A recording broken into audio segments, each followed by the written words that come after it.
আসন্ন জাতীয় নির্বাচনকে সামনে রেখে চট্টগ্রাম ৮ আসনে বিএনপির মনোনীত সংসদ সদস্য পদপ্রার্থী এরশাদুল্লাহর সমর্থনে বিএনপির ৩১ দফা বাস্তবায়ন ও ধানের শীষ প্রতীকে ভোট প্রার্থনা করে ব্যাপক প্রচারণা ও গণসংযোগ অনুষ্ঠিত হয়েছে। ২রা ফেব্রুয়ারি চট্টগ্রাম মহানগর যুবদলের সাবেক সহকর্ম বিষয়ক সম্পাদক সাইদুল ইসলামের উদ্যোগে একটি বিশাল মিছিল ও গণসংযোগ কর্মসূচি পালন করা হয়। পাশাপাশি বাড়ি বাড়ি গিয়ে ভোটারদের কাছে ধানের শীষ প্রতীকে ভোট চাওয়া হয়।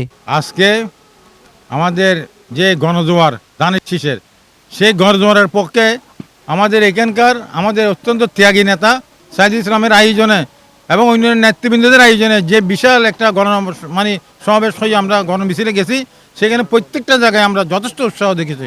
মা বোনদের আগ্রহ আরও বেশি দেখেছি। এলাকার মানুষদের যারা এখানে দোকানদার থেকে শুরু করে নিম্নবিত্ত থেকে উচ্চবিত্ত সবাই ধানের শীষের পক্ষে ঐক্যবদ্ধ।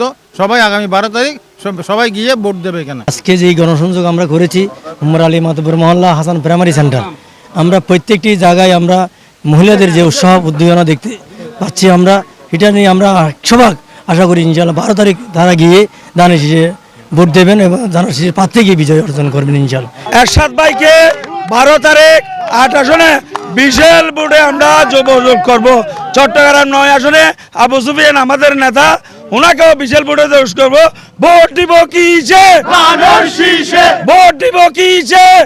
উক্ত মিছিল ও লিফলেট বিতরণে চট্টগ্রাম মহানগর বিএনপির সাবেক মৎস্য বিষয়ক সম্পাদক মোহাম্মদ বখতিয়ার, চট্টগ্রাম মহানগর বিএনপির আহ্বায়ক কমিটির সদস্য জাফর আহমেদ, 6 নং পূর্ব 16 ওয়ার্ডের সাবেক কাউন্সিলর হাসান লিটন, 6 নং পূর্ব 16 ওয়ার্ড বিএনপির সাবেক ভারপ্রাপ্ত সভাপতি ইলিয়াস শেখু, বিএনপি নেতা বক্কর সওদাগর সহ বিএনপি ও অঙ্গ সংগঠনের নেতৃবৃন্দ উপস্থিত ছিলেন।